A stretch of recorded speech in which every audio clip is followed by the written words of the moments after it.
Hello and welcome everyone to the SenpaiNoticeMe VGCS. I've been kindly asked by the organizers, or well, given the chance to commentate both top 4 matches of this VGCS, which had a total of over 60 players, so it was a quite nice large-scale event. So, on this match we have Steven on the left playing Dimensional Robos, and Zhen playing Gear Chronicle. So, Dimensional Robos in top 4 of a big VGCS. This VGCS also took place in Malaysia, so this is the first VGCS to not take place in Japan. And we can see the Dijet being top deck there. That is very exciting. So, very good for Steven. He's not going to be great stuck.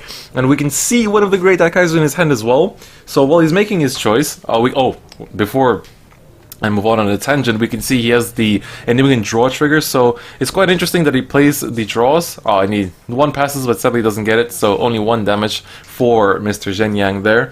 So he rides onto the History Maker and Calibums away the Die Hawk, which is quite sad, because that kind of Die Hawk is the reason why D-Robo players are able to take, first tries easily, and Steven is going first, which is super important for the D-Robo players. So it's quite sad that he lost it, but considering that Calibum is being played, it's not a big surprise. And I just wanted to mention that I am not the one recording this match, so I asked the organizers to record this game for me, so the quality is not super optimal, but it's good enough to be able to watch it. But I'm hoping my commentary is also able to enhance the experience as well.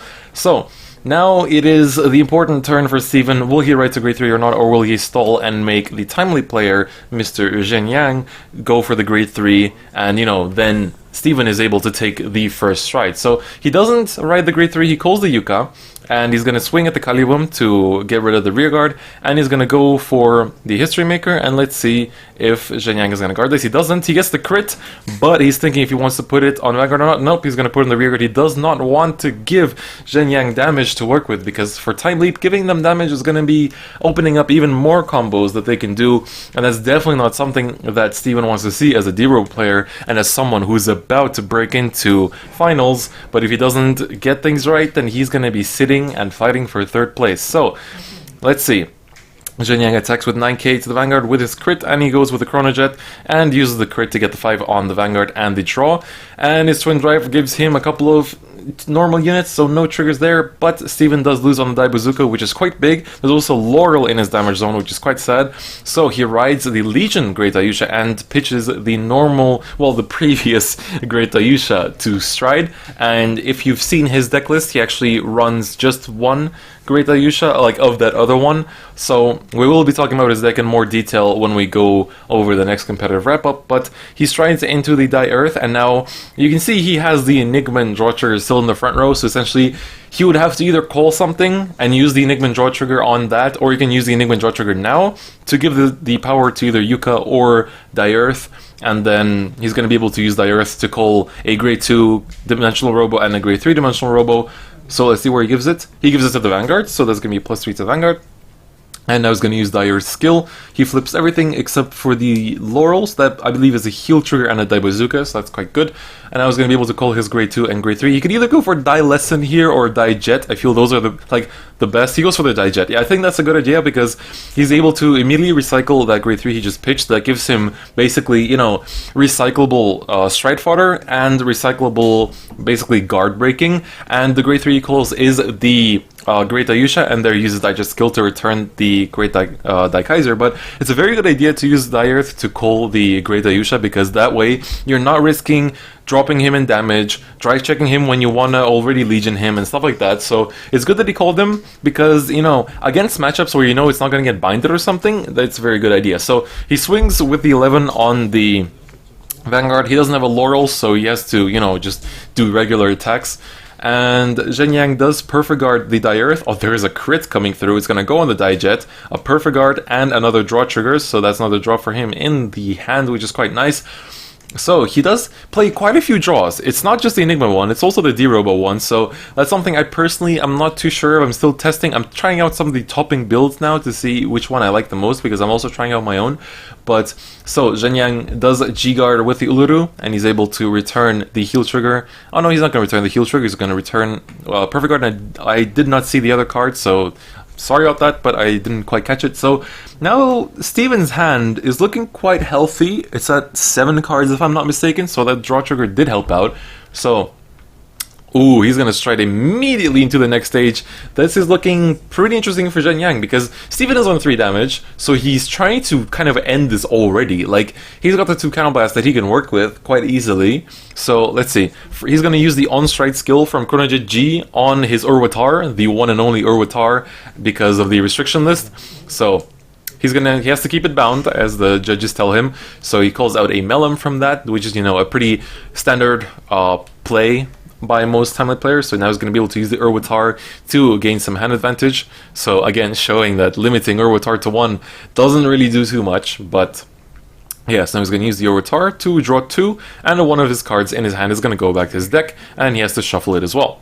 So now, he's used the Chronojet G skill. He still has the Melem. He does have the Chronodran still on the field that he can use, and there's the History Maker. So both of his counterblasts are going to get used up here. And there's one of the grade 1s. I unfortunately forgot his name, but that was from the clan booster for Gear Chronicle, and it's one of the kind of like, if it hits, there's a lot of combos you can do, and there's the one TikTok coming through as well. So this is going to be a pretty scary turn for Steven. Is he going to be able to pull through? There goes the draw trigger. He doesn't gamble for a damage trigger first. That might have been a smart idea, because then that 14k attack from History Maker isn't going to do much if he's sitting on 16, and any other attack that comes through, like for example, if he now... Okay, the judges tell him to first let him use the skill before he guards. So, see, if he would have gambled for a trigger there, like, I understand that he's probably gonna no-guard one of the Vanguard attacks, but gambling on that trigger would have both denied this History Maker attack, this next Melem attack. Well, this Melem is probably not going to be attacking now because he's going to keep it in case he gets triggers to stack onto it, but it would have denied at least one attack, so a bit unfortunate, but at the same time it does make sense that he's trying to guard attacks off right now, because he wants to basically be able to take one of the 2 Vanguard attacks, which will be going twice into his face, essentially. So, there is a TikTok there as well, which is, it's gonna hurt. So this is quite a scary turn for poor Steven. So let's see if he can pull through this and possibly win next turn, but if not, then it's gonna be a pretty fast game. So he's considering what he's going to guard with. He is going to perfect guard. So he's going to take this. He's going to guard this Vanguard attack. And he's either going to take the next Vanguard attack. Oh, there's a crit. Oh, this is not looking too good. And he gets the Chronojet G as well in his hand. So he's going to use the next stage. And let's see how the next Vanguard attack is going to go through. Because he does have another perfect guard. Steven does have another perfect guard in hand. So there's a chance he'll guard that as well. But there's a crit already on the Melem. It might be wiser to keep the perfect guard for the Melem in case he gets more crits, but then again, well, let's think about it this way. Chrono Dragon G is going to attack just with 2 drive checks now. He needs to sack both crits if Steven no guards to win the game. If he doesn't, if he gets 1, then he will give the 1 to the Vanguard, but then, like Steven, it's looking like it's better to keep the perfect guard for the Melem. Whoa, he's going to attack with it already. Although he does have the TikTok, so that does make sense, but okay, well that's just going to be a 16 then. So that's actually quite surprising. I thought he would keep that for... I guess it makes sense that he's going to do this now, but at the same time he got a trigger on it, so I thought he would stack more triggers on it. But he's going to use the TikTok to time leap the Melem. So he's going to be able to get himself, well, essentially both a grade 2 and a grade 0 because of the interaction between Melem and TikTok. So let's see what he's going to take out. Possibly an upstream. Yes, there's the upstream coming through. And now let's see. He does still have the Urwatar. He won't be able to time leap it, but let's see what he does with it. Well, he does have a choice. He could use the defensive stand as well, but, well, there's no real point to do it now. But it's not really defensive in this scenario either. It's more of a power building one. But he does have the opportunity, or well, the chance to do it. He could also call out the crits, but that's a bit of a bad idea in my opinion. Well, not a bad idea, but not very kind of helpful, I guess. And then here's a stand trigger coming through, so he is going to be putting up that 10k to either the Vanguard or his upstream. So let's see where he puts it. He has not declared a target yet, I believe. Or possibly he has, but I did not catch it. So, yep, he lets that pass. So no crits, but there is a heal coming through. But Zhen Yang is not able to heal. So now, Steven is in a pretty alright place because he can take this next attack quite alright, and also we can see that his last damage check was not a trigger, so in the end it didn't matter if he, like, even if he would have let that pass, it wouldn't have denied the attack, so in the end it's a good action by Steven. It does help him out more. So let's see what he does now. He does have the chance to take this. He only has 4 cards in hand, I believe, and 2 of them are perfect cards if I'm not mistaken.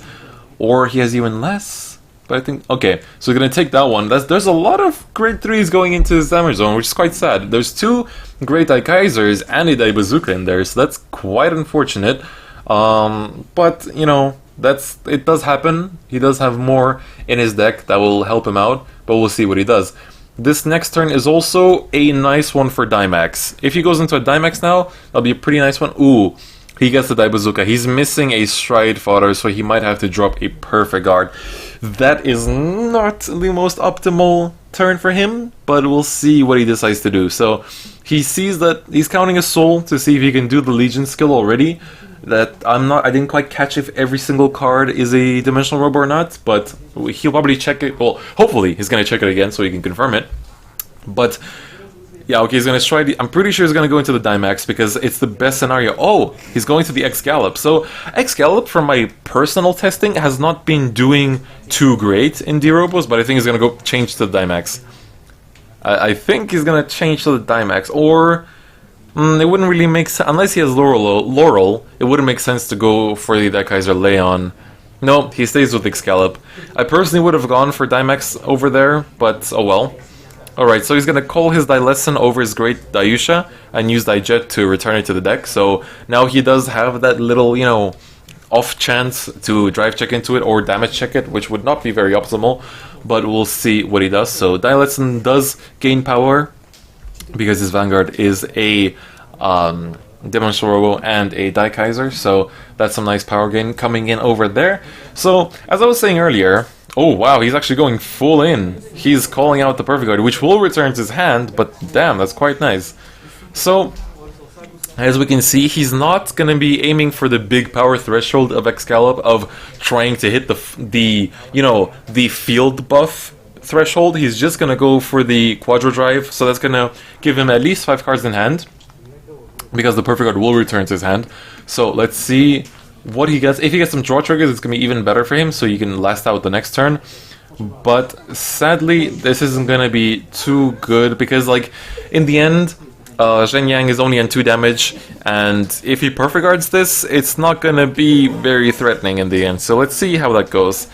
I think he's still considering, because for Zhen Yang it's possible to take this, because if he does, you know, he only, there's a chance that like if he doesn't get like a triple crit essentially, he could just give all trigger power to the Daijet and just kind of like, he could keep denying counterblast. I'm not sure if it's worth it at this point of the game, but we'll see. Like there's a lot of considerations you have to make at this point of the game. As also like there's so many crits in Steven's drop zone as well, so the chances are getting slimmer. And by seeing all the draw triggers that Steven has already gone through, we can conclude that there aren't like that many crits. You know, it's not 12 crits or even 9 crits, but he does Perfect Guard it. So there's a draw trigger going on the Daijet, so that's 1 card in hand. There's a grade 3, a Laurel, which will be nice for later, and another Dai Kaiser. So, this is not the most optimal, unfortunately, but, you know, you gotta deal with it. And like, that's pretty much it. So he does, as I expected, go for the rear guard to deny any counterblast to Mr. Zhen Yang. So let's see what he goes for now. He's gonna go for the Metallica Phoenix. So, you know, the no counterblast plays are coming in right now, which are, you know, very much possible because, you know, Time Leap is able to function on a very low amount of counterblast. It looks like he has 6 cards in hand, if you know, there's none hiding behind any other cards. So this is actually looking quite bad for Steven. Like, he is on 5 damage, and he checked 2 grade 3s. He does have a Perfect Guard in hand to discard one of them, but in the end, he didn't get any of the heals that he was probably hoping for as well, because that would give him the G-Guard, and I don't think he's had any this entire game so far, so his hand is not looking that... Ooh, we can get a better picture of his hand. It's not looking that good, so... we'll see how this goes, because Zhen is going quite ham, despite, you know, not having any counterblast, but there are still many plays he can make this turn, so we'll see what he decides to do. So there's basically an 11k row here that is easily swinging, so let's see where that goes for. Let's see. Well, it's already going for Vanguard because he can try to just close out the game now. So yeah, it does go for Vanguard, so he's going to block that with the draw trigger that he just checked. So, now he has a 16k attack Melem. He's going to go with just the 11, so no boost, because he's just going to basically upstream into another attacker, so it's understandable. Well, he's going to first Melem to get the Urwatar, and then he's going to upstream the Urwatar into another Melem, most likely. So, here comes the upstream. Swinging with just 30 power, I believe. So he flips up the Sabreeze and time leaps the Urwatar and gets the Melem out. So that's a 16k attack. And, you know, poor Steven is not looking too great right now. So this is going to be quite bad. He might have to bet on the trigger here. So we'll see how this goes. So let's see, this might be the climax turn which decides who goes to the finals of the SenpaiNoticeMe VGCS. So, will he perfect guard this? Will he bet that Zhen doesn't get any triggers and block that Melem and then try to close out the game next turn? He would have the grade 3 to stride next turn, but let's see what he decides to do. He does perfect guard it, so that does make sense, and drops the normal Daikaiser. And let's see, oh, the draw, that's pretty bad. The crit, that's also bad. Oh my god. Oh, that's gonna hurt, and that might just close out the game. Yep, he has a Laurel in the grade 3. He has to bet for a double heal right now. Let's see if he can do it. Can it happen? Oh, and that is the end of game 1. Thank you very much for watching, and I'll see you again for the other game of the top 4 of SenpaiNoticeMe VGCS. I'll see you guys next time.